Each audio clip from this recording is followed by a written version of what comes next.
आइए उस अहद और इनकलाब आफरी ख़तीब का आपसे बैठ जाएं। आप लोग बैठे खिताब सुन लीजिए, इंशाअल्लाह ज़िंदगी में ज़रूर तब्दीली आएगी। अल्लाह अल्लामा सुल्तान रज़ा साहब क़िबला को उम्र खिज़री अता फरमाए।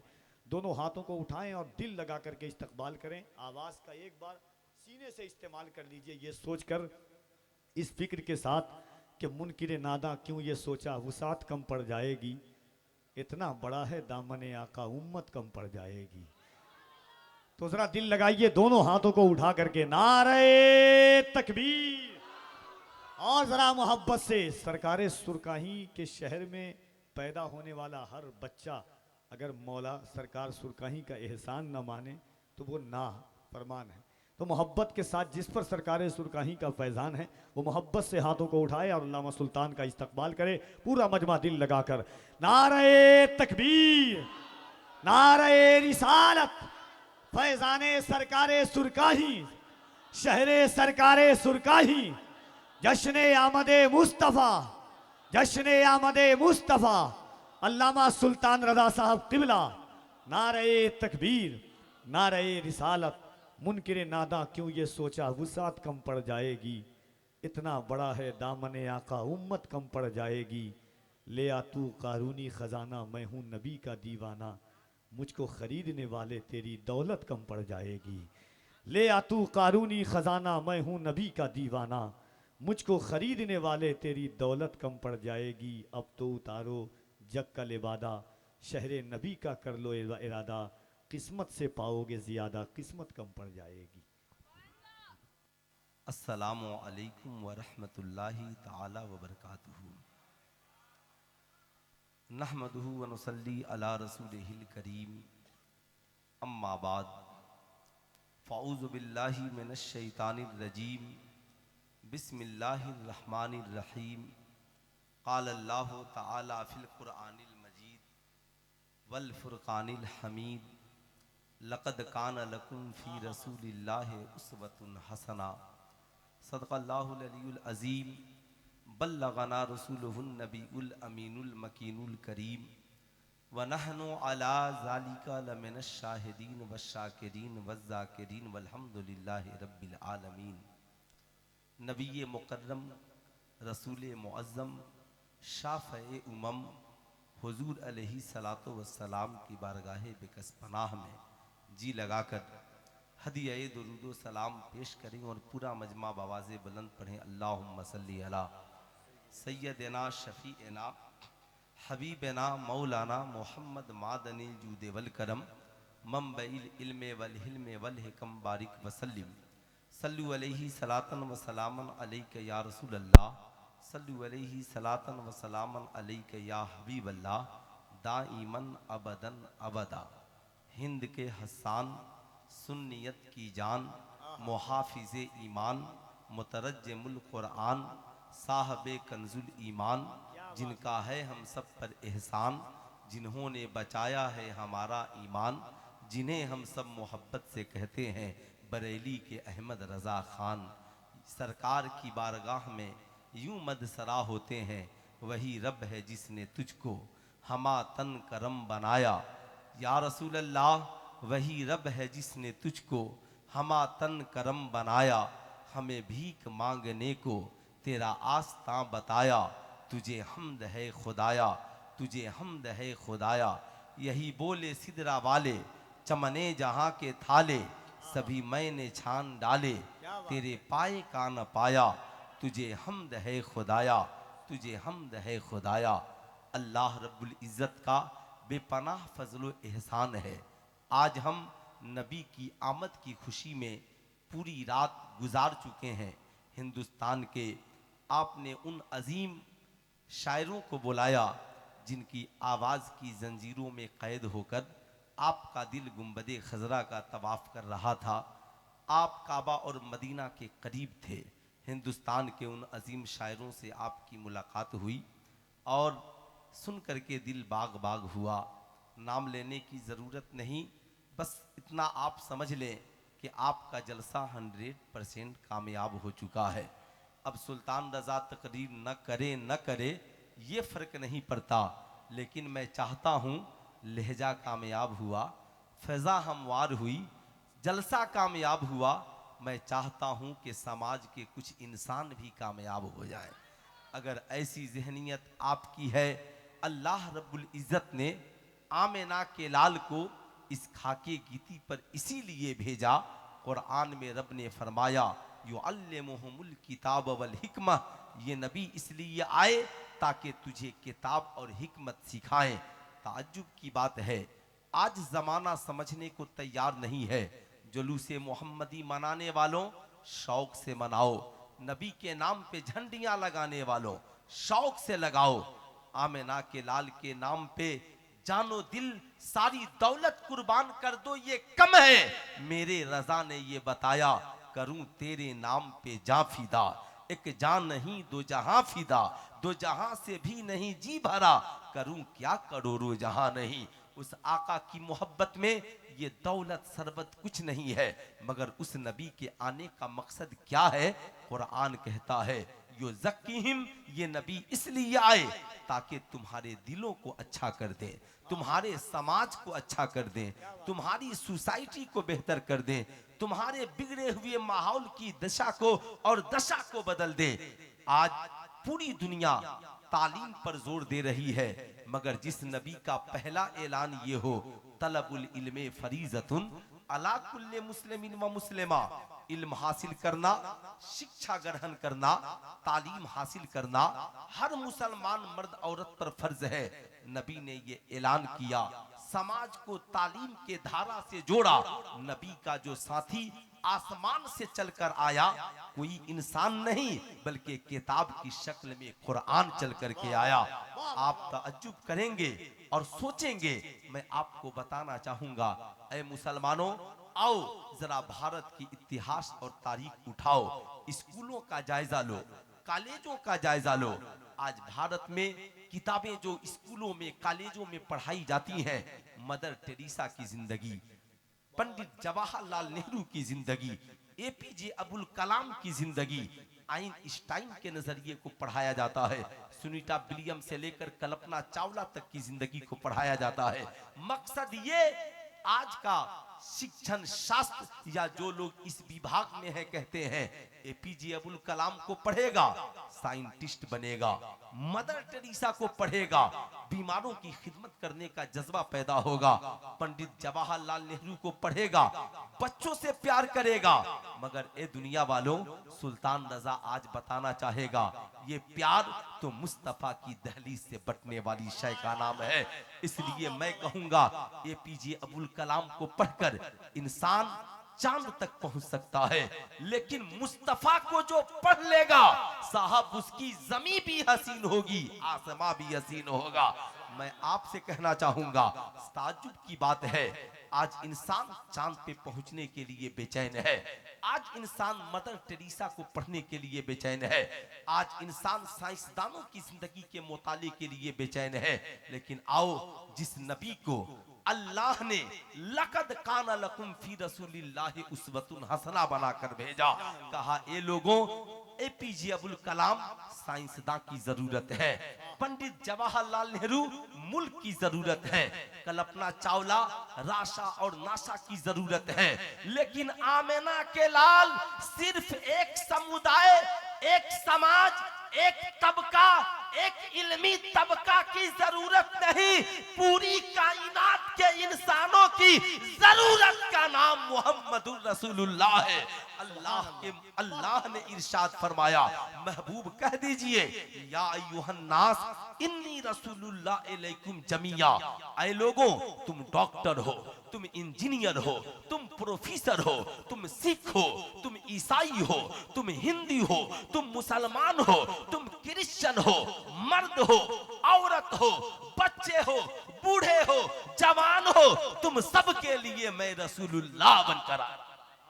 तुम सबके लिए मैं, जरा हाथ उठाकर बोल दे, तुम सबके लिए मैं रसूलुल्लाह बनकर आया हूँ, लेकिन बुरा मत मानिएगा साहब, नबी की जिंदगी जो पढ़े वो क्या बने। जो नबी की जिंदगी जिसने नबी की जिंदगी का मुताला किया उसने सूरज को मोड़ दिया है। जिसने नबी की जिंदगी का मुताला किया उसने चांद को तोड़ दिया है। जिसने नबी की जिंदगी का मुताला किया उसने दरिया पे मुसल्ला बिछा दिया है। जिसने नबी की जिंदगी का मुताला किया वो जमाने को उरूज बख्शा है। साहब नबी की जिंदगी आज हमारी जीवनी के लिए जरूरत है, मगर बुरा मत मानिएगा आज हमारी कौम के लोग कितने मुसलमान हैं। आज साहब रबीउन नूर शरीफ की रात और सुबह को हम फातिहे के लिए बहुत सारी चीजों का इंतजाम करते हैं। सुभान अल्लाह, चरागा भी कीजिए, इंतजाम भी कीजिए, मुर्ग मुसल्लम बिरयानी भी खाइए, मगर जिस नबी की सीरत की किताब पढ़कर आपकी नस्लें शराब खाने को छोड़ देंगी, जिस नबी की सीरत को पढ़कर आपकी औलादें जुआ खाने को छोड़ देंगी, जिस नबी की सीरत को पढ़कर आपकी औलादें माँ के कदमों के नीचे जन्नत का तस्वूर करेंगी, जिस नबी की सीरत को पढ़कर आपका बेटा बाप को जन्नत का दरवाजा कहेगा, जिस नबी की सीरत को पढ़कर पेट पे पत्थर बांध कर भी गरीबों को खिलाने का जज्बा पैदा होगा, जिस नबी की सीरत को पढ़कर पेशानी को खुदा की बारगाह में झुकाने का जज्बा पैदा होगा। बुरा मत मानना, आज मुसलमानों के घरों में टीवी मौजूद है, 50,000 का मोबाइल मौजूद है, मुसलमानों के घरों में कीमती कीमती झंडियां लग गई है, साहब 1000 2000 लाखों की लाइटिंगें लग गई हैं, मगर बताओ मुसलमानों, तुम्हारे घरों में सीरत मुस्तफा की कितनी किताबें हैं? इतने मुसलमान बैठे हैं यहाँ, कितने मुसलमान होंगे जिनके घरों में सीरत मुस्तफा की एक किताब हो? आप अपने बच्चों को नात इसलिए सुनाते हो कि आशिक मुस्तफा बने, लेकिन मैं आपसे पूछना चाहता हूं, कितने मुसलमान होंगे जिनके पास, जिनके घरों में सीरत मुस्तफ़ा की किताबें होंगी? मैं आपसे कहूंगा, जब नबी के मिलाद का जलसा करो, जब नबी के मिलाद की खुशी मनाओ, तो आज हिंदी में भी नबी की सीरत की किताबें मौजूद है, आज उर्दू में भी नबी की सीरत की किताबें मौजूद है। अल्लामा अब्दुल मुस्तफ़ा आज़मी की किताब सीरत मुस्तफ़ा हिंदी में भी लो, उर्दू में भी लो, पैक करो, गरीबों के घर पहुंचो, अपने पड़ोसियों के घर पहुंचो और कहो आज नबी की आमद की खुशी है, मैं इस खुशी के मौके से नबी की सीरत की किताब तुझे गिफ्ट कर रहा हूं। खुद भी पढ़ना, अपनी औलादों को भी पढ़ाना, ताकि तुम्हारे बच्चे नबी की सीरत को पढ़कर अपनी दुनिया को भी हसीन करें, आखिरत को भी हसीन करें। बोलिए ऐसा होना चाहिए? अरे हाथ उठा करके बोलिए, पूरा मजमा ऐसा होना चाहिए? होना चाहिए कि नहीं होना चाहिए? अब साहब जो नबी की सीरत नहीं पढ़ते उनका अंजाम क्या है? लेकिन आओ मैं आपसे पूछना चाहूंगा, आप अपने बच्चों को मोटू पतलू की कहानी बहुत सुनाते हो, आप अपने बच्चों को साहब न जाने किसकी जीवनी और जिंदगी सुनाते हो, मगर अपनी औलादों को जरा मुस्तफा जाने रहमत की जिंदगी भी सुनाओ। अपने बच्चों को बैठाओ, बैठा कर कहो शहजादे आज हम आका के विलादत की बात करेंगे, आज हम आका की विलादत का जिक्र करेंगे। चलो सबसे पहले हम हजरत सैयदा आमिना खातून की बारगाह में पहुंचते हैं। ऐ आमिना खातून, जरा इतना तो बता दे, आपने इस खाके गीती पर सबसे पहले नबी को देखा है, मेरे मुस्तफ़ा कैसे हैं, मेरे मुस्तफ़ा का कमाल क्या है? हजरत आमिना खातून कहती हैं, दुनिया वालों जानना चाहते हो, दुनिया में बच्चे बहुत जन्म लेते हैं, बच्चे पैदा होने के बाद माँ की ममता तलाशते हैं, माँ की मोहब्बत तलाशते हैं, दूध के कतरे तलाशते हैं, मगर जब मेरा बेटा पैदा हुआ, मेरा लख्ते जिगर पैदा हुआ, मैं तलाशने लगी मेरा शहजादा किधर है? मैंने क्या देखा? आमिना का लाल, आमिना का लख्ते जिगर मुस्तफा जाने रहमत सल्लल्लाहु अलैहि वसल्लम अपनी पेशानी को जमीन पे रखकर खुदा की बारगाह में सजदा कर रहे हैं, पढ़ रहे हैं अल्लाहु अकबर कबीरा, अल्हम्दुलिल्लाह कसीरा, सुबहान अल्लाह बुकरतम व असीला। जमाने को दर्स दे रहे हैं, समाज को पैगाम दे रहे हैं, ऐ दुनिया वालों तेरा पैगंबर वो है जिसने पैदा होते ही दुनिया को दर्स दिया। ऐ लोगों ये जिंदगी मिली है ऐशो इशरत के लिए नहीं, ऐ लोगों ये जिंदगी मिली है जाहो हशमत के लिए नहीं, ऐ लोगों ये जिंदगी मिली है दुनियावी दौलत और सरवत के के लिए नहीं, बल्कि ये जिंदगी इसलिए मिली है ताकि इंसान खुदा की इबादत करता हुआ नजर आए, इंसान खुदा की बंदगी करता हुआ नजर आए। आप अपनी औलादों को बताओ, बेटा तू 10 साल का होकर नमाज नहीं पढ़ता, तेरे नबी पैदा होते ही सजदा कर रहे हैं। मेरी बेटी तू नबी के मानने वाली है, तू 20 साल की होकर नमाज नहीं पढ़ती है, मुस्तफा तो पैदा होते ही सजदा कर रहे हैं। आप अपनी बीवियों को बताओ, ओ मेरी शरीके हयात तू रसूलुल्लाह की मानने वाली है, सैयदा खदीजतुल कुबरा तो नबी के बगल में मुसल्ला बिछाकर नमाज पढ़ती है, जिस नमाज को देखकर हजरत अली साहब ईमान हो जाते हैं। मगर बता तेरा घर में कभी मुसल्ला नहीं बिछता है।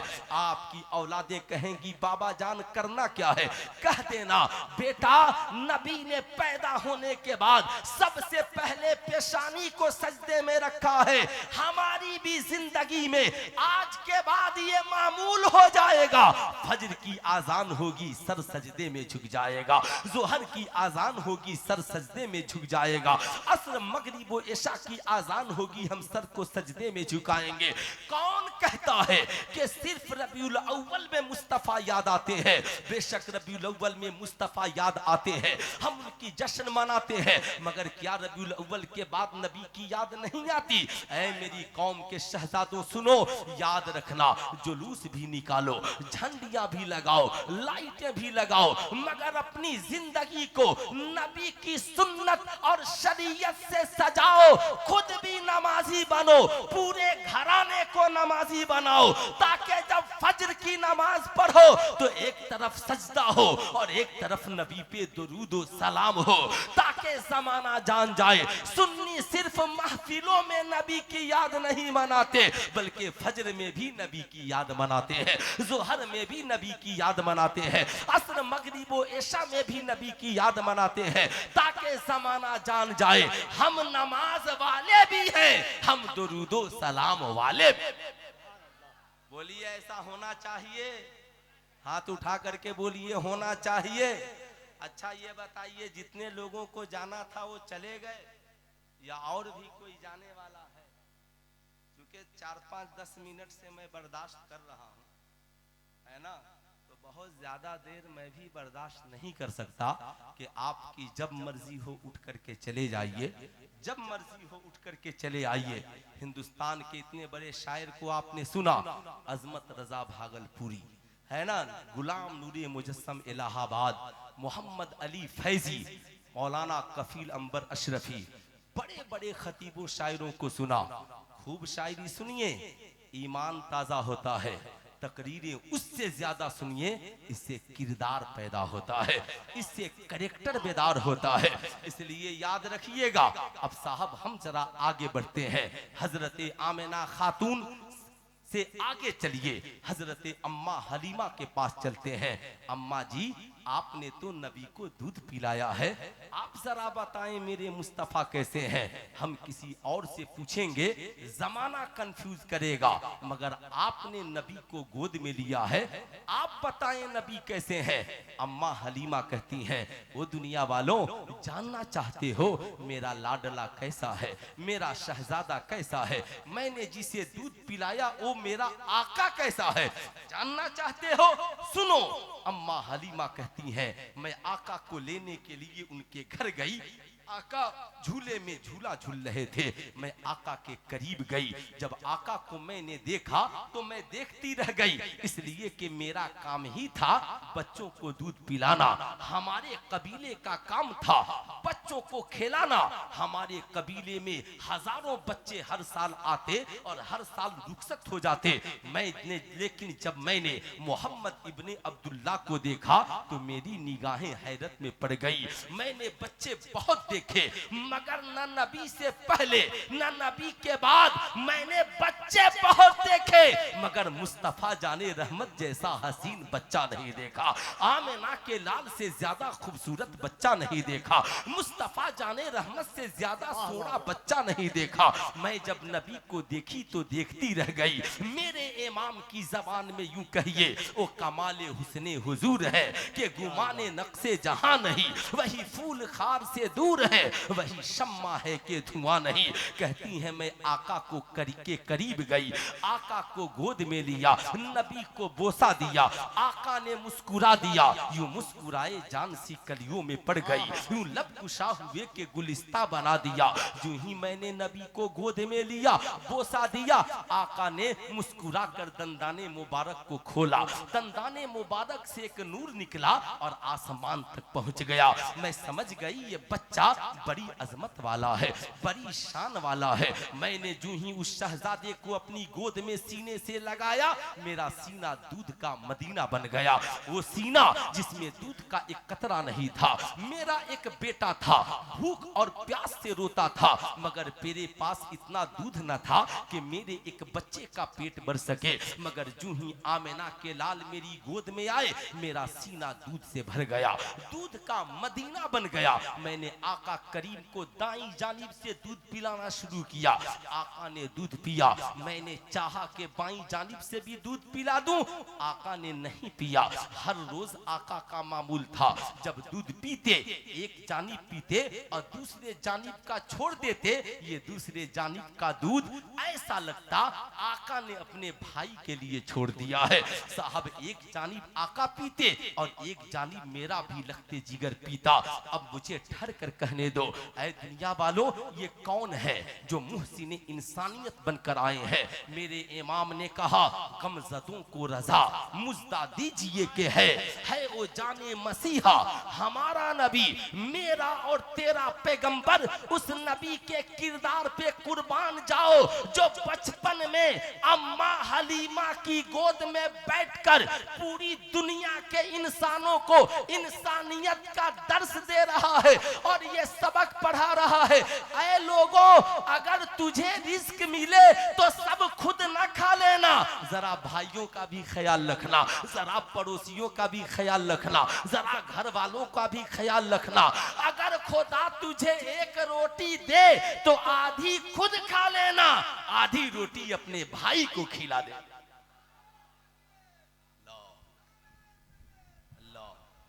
अच्छा, मेरी हाजिरी तो हो गई, आगे तकरीर सुनेंगे आप लोग? अरे सुनेंगे, सुनेंगे ना?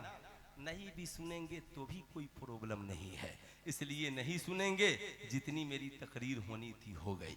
अगर उसी पे अमल हो गया, हर घर खुशहाल होगा, हर घर में खुशहाली आएगी। आज बुरा न मानिएगा, आज भाइयों का रिश्ता खत्म हो गया।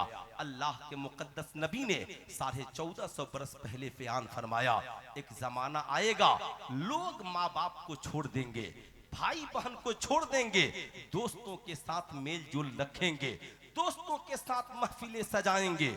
आज का इंसान इसी समाज में जीवित है, आज इसी समाज में जी रहा है। आज भाई की फिक्र किसे है? नबी ने जो समाज को दूसरा पैगाम दिया था, भाई को न भूलना, लेकिन आज हमारी पोजीशन क्या है? बताओ, ये पांचों उंगलियां बराबर है? अरे जरा उंगलियां उठाकर बोल दे, पांचों उंगलियां बराबर है? नहीं, कोई छोटी उंगली है, कोई बड़ी उंगली है। मगर आज मैं आपसे पूछना चाहता हूं, आज हमारा समाज क्या है?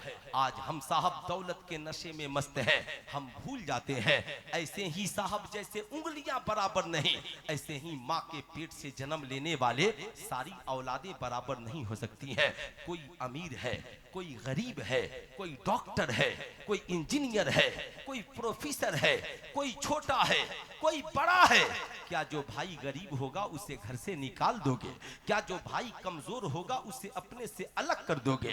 क्या जो भाई अगर नहीं कमाने की सलाहियत रखता, नौकरी चाकरी नहीं हुई, उसे रोजी, उसे खाना नहीं दोगे और उसे घर से अलग कर दोगे?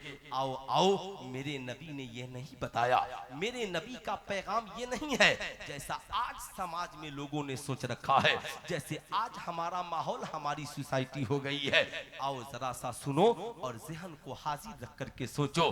आमिना के लाल फरमाते हैं, लोगों याद रखना, जो अपने लिए पसंद करना वही अपने भाई के लिए पसंद करना। याद रखना, तुम में का कोई शख्स उस वक्त तक साहब ईमान नहीं हो सकता जब तक के जो अपने लिए पसंद करे वो अपने भाई के लिए पसंद न करे। अम्मा हलीमा है, आका को दूध पिलाती थी। आका सहाबा के झुरमुट में बैठे हैं, इतने में अम्मा हलीमा तशरीफ लाती हैं। आका करीम की नजर जूं ही दूध पिलाने वाली माँ पर पड़ी, मुस्तफा जाने रहमत ताजीम के लिए खड़े हो गए। जब आका खड़े हुए सहाबा भी खड़े हो गए। सहाबा अर्ज गुजार हुए, या रसूल अल्लाह, ये बताया जाए आप की ताजीम सारी दुनिया करती है, मगर आप जिस औरत की ताजीम के लिए खड़े हैं, आका जी ये कौन है? सुनो आमिना के लाल ने क्या कहा। आका फरमाते हैं, क्या तुम अपनी माओ की ताजीम नहीं करते? सुनो, तेरा पैगंबर जिस औरत की ताजीम के लिए खड़ा है, ये औरत कोई और नहीं बल्कि ये मेरी दूध पिलाने वाली माँ हजरत अम्मा हलीमा है। साहब वाकया सुनाना मकसद नहीं, आगे पैगाम देना मकसद है। आगे अल्लाह के नबी फरमाते हैं, अम्मा जी आप तशरीफ ले आए। अपनी चादर मुबारक को कांधे से उतारा, जमीन पर बिछा दिया। माँ आपके बैठने की जगह वो नहीं, आपके बैठने की जगह ये है। बुरा ना मानना, आज कितनी औलादें हैं जो अपनी माँ के लिए चादरें बिछाती हैं। आज कितनी औलादें हैं जो अपने बाप के लिए बिस्तर का इंतजाम करती हैं। आज हम सोचते हैं माँ के लिए चादर बिछा देना बेइज्जती है। क्या नबी से भी ज्यादा इज्जत तेरे पास है? आमिना के लाल से भी ज्यादा वकार तेरे पास है। आमिना के लाल कहते हैं, अम्मी जान आप चाहें तो पूरी जिंदगी मेरे पास रहे, या चाहे तो मेरे पास जितनी दौलत है सब लेकर अपने घर कबीले बनु साद को चली जाए। है कोई आज माई का लाल ऐसा बेटा जो अपनी माँ से कहे, माँ मेरे पास जितनी दौलत है तू सब ले ले। आज तो पोजीशन ये है, हम नबी के मानने वाले हैं, मगर माँ देहात में है, हम शहर में आबाद हैं, हमें फिक्र नहीं। मैं कहूंगा आपसे, आप खूब मुझसे मुसाफा कीजिए, पीर साहब से भी कीजिए, शायरों से भी कीजिए, खतीबों से भी कीजिए, लेकिन सुनो, घर जाना ना तो कभी माँ के आंचल में भी कुछ पैसे डाल देना। घर जाना ना तो कभी बाप के जेब में भी कुछ पैसे डाल देना। तेरा बाप खुददार है, तुझसे नहीं मांगता, चुपके से उसमें डाल देना। समझना, आज हमने नबी की विलादत का जश्न मना लिया है, आज हमने नबी की सुन्नत की अदायगी कर दी है। चुपके से डाल देना। अरे माँ खुश हो गई, अल्लाह और उसके रसूल खुश हो जाएंगे। बाप खुश हो गया, अल्लाह और उसके रसूल खुश हो जाएंगे। मैं आपको बताना चाहूंगा, नबी ने कहा, अम्मा जी चाहे तो पूरी दौलत मुझसे ले ले। आज तो हालत ये है साहब, आज माँ अस्पताल में पड़ी हुई है, बाप अस्पताल में बीमार है, बीमार आईसीयू में भर्ती है, 10 लाख रुपए ऑपरेशन में लग रहे हैं। बेटा डॉक्टर है, इंजीनियर है, प्रोफेसर है, आलिम मौलाना है, कलकत्ता का बहुत बड़ा बिजनेसमैन है। अब लेकिन मामला आकर सारे भाई बैठ गए, 10 लाख खर्च है, सबको कह दो 2-2 लाख रुपए लेकर आए। गांव में गरीब भाई रहता है, उसके पास भी फोन आता है, अब्बा के इलाज के लिए 2 लाख लेकर के आना। गरीब भाई बेचारा परेशान है। मैं पूछना चाहता हूं, क्या यही समाज है? तो आज का ये अंधा समाज कहता है, अगर बाप के इलाज में सब शरीक नहीं होगे तो तुझे प्रॉपर्टी बराबर नहीं मिलेगी। ऐ प्रॉपर्टी की आंच दिखाने वालों, रखो अपनी प्रॉपर्टी अपनी जगह, मगर सुल्तान रजा के 2-3 मिनट के तल्ख जुमले सुन लो। अगर आपने इसे समझ लिया, मैं समझूंगा फकीर का आना वसूल हो गया है। सुनो, मैं आपसे पूछना चाहता हूं, आज बाप के इलाज में 10 लाख खर्च है, बैठकर हिसाब जोड़ रहे हो, 5 भाई 10 लाख देंगे तो होगा, लेकिन जब तू डॉक्टर बन रहा था तो तेरे बाप ने अकेले 30 लाख लगाया। एक बार भी नहीं कहा 30 लाख तुझी को दे दूंगा तो बाकी भाइयों का क्या होगा। तेरे बाप ने गांव आकर जमीन बेच दी, तेरी माँ ने तेरी तालीम के लिए जेवरात बेच दिए। जब तू इंजीनियर बन रहा था तो सिगरेटी साहब की तरह इन बूढ़े बापों ने 10-10 लाख रुपए खर्च कर दिए, और खर्च खर्च करके बेटों को इंजीनियर बनाया। बाप ने एक बार भी नहीं कहा 10 लाख तुझी को दे देंगे तो बाकी भाइयों का क्या होगा। एक बार भी तेरे गरीब भाइयों ने नहीं कहा कि अब्बा 30 लाख उसे दिए तो मुझे भी दो, 10 लाख उसे दिए तो मुझे भी दो। ना ना ना, सब खुश थे। भाई डॉक्टर बनेगा उसके साथ हमारा भी काम चल जाएगा, भाई इंजीनियर बनेगा घर में तरक्की होगी, मेरा भी नाम रोशन होगा, भाई प्रोफेसर बन जाएगा। अब तन्हा एक बाप 30 लाख लगाकर डॉक्टर बनाता है, 10 लाख लगाकर इंजीनियर बनाता है, 15 लाख लगाकर प्रोफेसर बनाता है, 4-5-10 लाख खर्च करके आलिम मौलाना मुफ्ती बनाता है, बिजनेसमैन बनाता है। मगर वो बाप जिसने करोड़ों रुपए कमाकर अपनी हाथों से जिन औलादों को इस लायक बना दिया कि वो औलादें करोड़पति बन गई, आज वही बाप बिस्तरे मर्ग पे पड़ा है और आज जो औलादें 2 लाख की भीख मांग रही है, 4 लाख की अपनी भाइयों से भीख मांग रही है। ना, आज के इस जलसे से पैगाम लेकर के जाओ, सुनो मुस्तफा जाने रहमत है, माँ के विसाल का वक्त है। सैयदा आमिना खातून के सर को आका ने गोद में लिया है, 6 साल की उम्र है मुस्तफा जाने रहमत की, अपने हाथों से माँ के सर को दबा रहे हैं, आंखों में आंसुओं के कतरे हैं। माँ ने कहा बेटा तू रोने के लिए नहीं, तू तो रोतों को हंसाने के लिए आया है। ऐ मेरी कौम के शहजादों, आज के इस जलसे से तुझे ये वादा करके जाना है, ये तहैया करके जाना है, तू डॉक्टर है, इंजीनियर है, प्रोफेसर है, अमीर है, तो जाकर अस्पताल में डॉक्टर से कहना डॉक्टर साहब फिक्र मत कीजिए, मेरे बाप में 10 लाख लगे इलाज कीजिए, 20 लाख लगे इलाज कीजिए, पैसे की फिक्र मत कीजिए। अगर तन्हा मेरा बाप कमाकर मुझे डॉक्टर बना सकता है तो तन्हा मैं पैसा लगाकर अपने बाप का इलाज भी करा सकता हूं, नारे तकबीर, कर सकता हूं। नारे रिसालत, आमदे सरकार कॉन्फ्रेंस। एक मतलब मोहब्बत के साथ हाथों उठा के या रसूल अल्लाह, सब लोग या रसूल अल्लाह, सरकार की आमद, सरकार की आमद। अकेले एक बेटा, खड़े हो जाओ, गरीब भाई तू पैसा जो देगा ले लूंगा मगर कर्ज लेकर के ना आना। बाप की खिदमत करना चाहता है ना, थोड़ी सी कर ले। मेरे बाप ने मुझे अमीर बनाया है, तेरे बाप की रूह मुस्कुराएगी।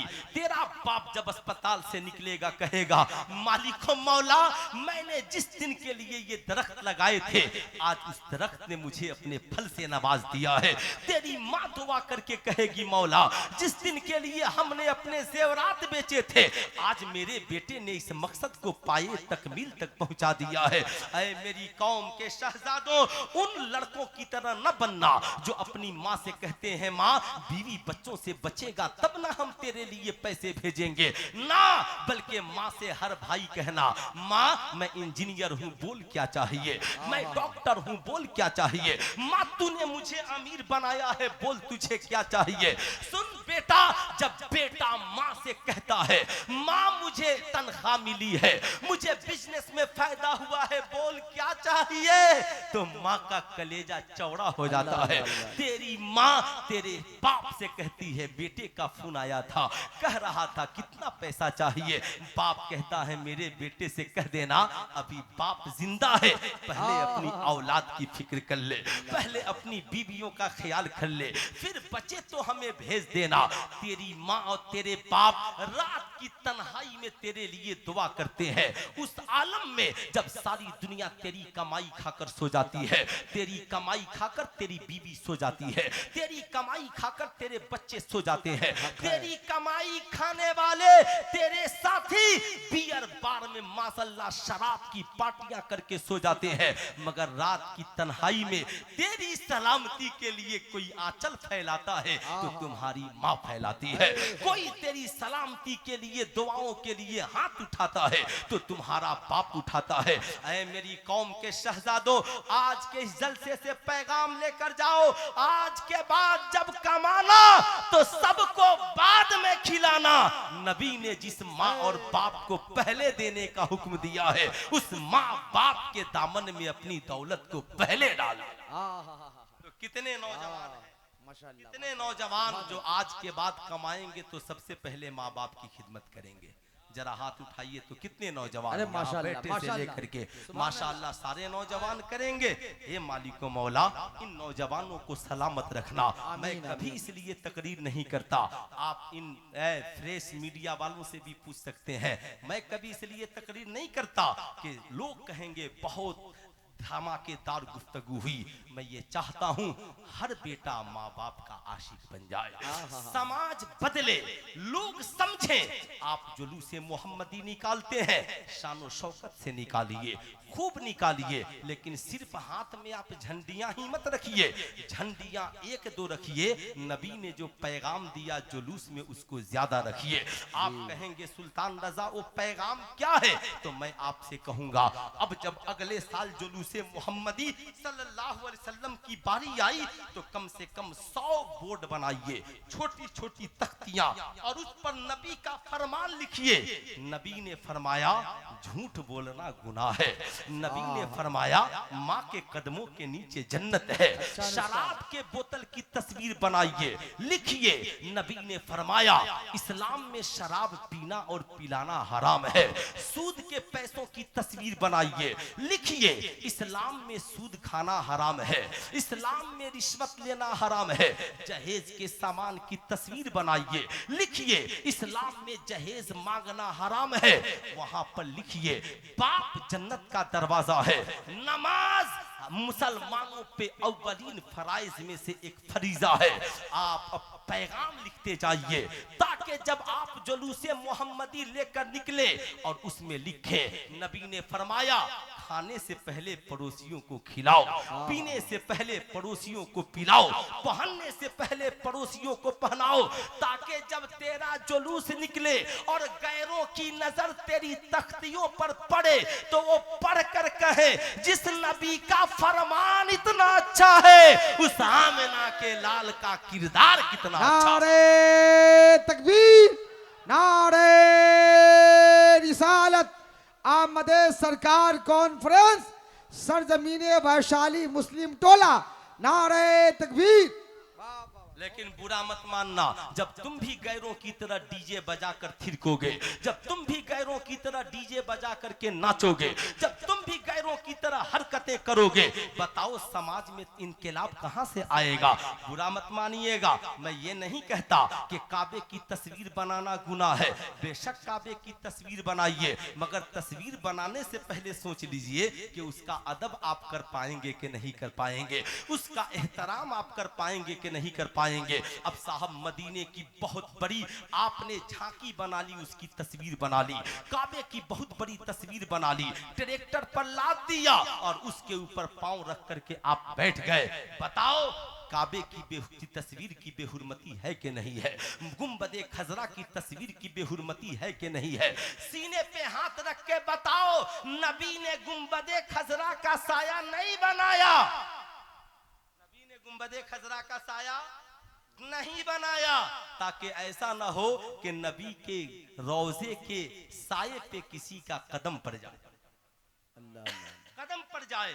लेकिन बुरा मत मानिएगा, आजकल लोग जुलूसे मोहम्मदी के बाद उन तस्वीरों को उठाकर कहां रखते हैं। ईमानदारी से बताइएगा कि आपके पास कोई इतनी अच्छी जगह है जहां उसे अदब से रखा जा सके। अगर आपने ऐसी जगह रख दिया जहां पे उसे इसकी सफाई न हो सके, माजल्ला जानवर जाके वहां पर पखाना पेशाब करे, जानवर जाकर के बैठे, बेहुरमती हो, जैसे इमाम हुसैन के नाम पे लोग रोजे की तस्वीर बनाते हैं और मुहर्रम बाद ऐसे ले जाकर फेंकते हैं जहां पे कुत्ते बैठकर पेशाब करते हैं। कल फरोज़े महशर इमाम हुसैन को तुझे भी जवाब देना है, मुझे भी जवाब देना है।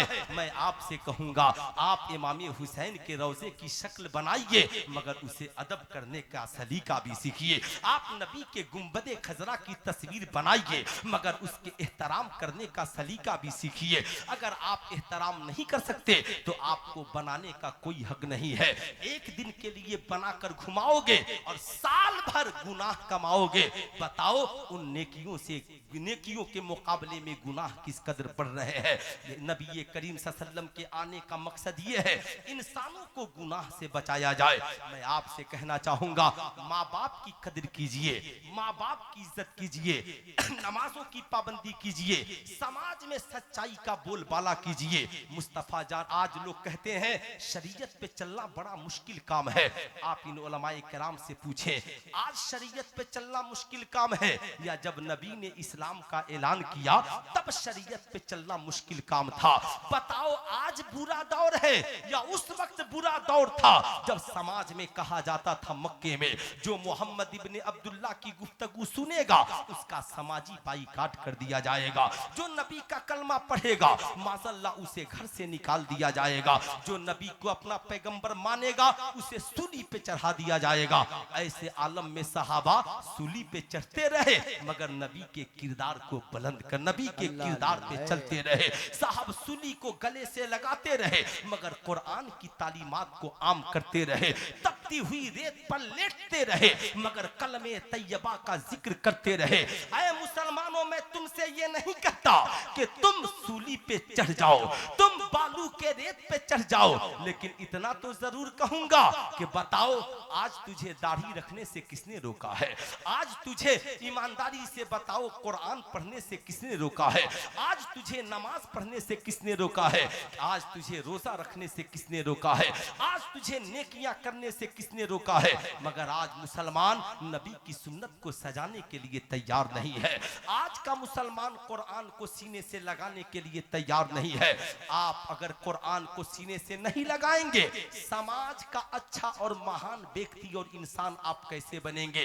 कभी आपने सोचा है जब आपका बेटा कुरान नहीं पढ़ा होगा, नबी की सीरत की तालीम उसके पास नहीं होगी, तो माँ से कहेगा, माँ ठहर, आज बीवी की बात मान लेते हैं, कल तेरी बात मान लेंगे।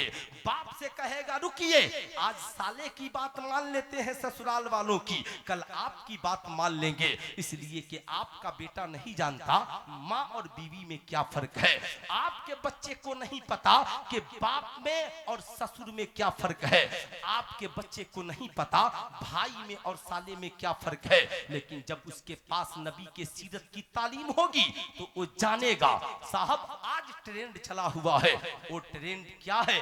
वो ट्रेंड ये है कि आज औलादे कहती हैं, माँ मेरी बीवी ये कह रही है, अगर यही होता तो अच्छा था। माँ मैं इसलिए दिल्ली चला गया, तूने मना किया था मगर मेरी बीवी बहुत बजिद हो गई थी।